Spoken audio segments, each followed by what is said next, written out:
তোদের পয়সাটা কবে থেকে পাই? আসলে ওটা কবে দিবি আমার? কিছুদিন নাই, আমার কদিন হচ্ছে? আমার এক্ষুনি লাগবে। কখন দিবি? এক্ষুনি লাগবে, কখন দিবি? 10 মিনিট, আমার 2 মিনিট টাকাটা লাগবে। 10 মিনিট দাঁড়াবেন, ব্যবস্থা করে। ঠিক আছে, 10 মিনিটের মধ্যে আমি এখন বসে আছি, তাড়াতাড়ি এসে আমাকে বল।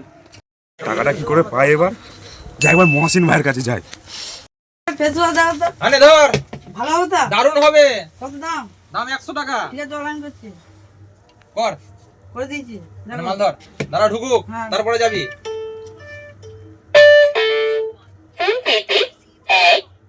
ঠিক আছে, ঢুকে গেছি, যা। ঠিক আছে। ভাই, হ্যাঁ ভাই বলো। এই মালটা কি? এটা ফোন পে স্পিকার গো ভাই। স্পিকার?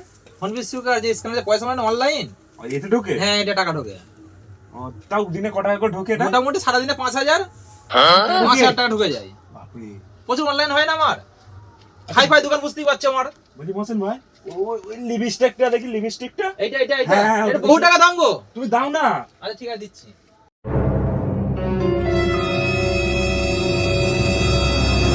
আরে ওইটা ঢোকে না রে, আমার ব্যাংকের অ্যাকাউন্টে ঢোকে রে। তুই এটা নিয়ে যাস না, ওইটাও টাকা পাবি না। জানিস বন্ধু কি? আর বলিস না, আমার দোকান থেকে যে একটা সাউন্ড বক্স চলে গেল একটা ছেলে, জানিস? তাহলে আজবে দেশটা ভরে গেছে।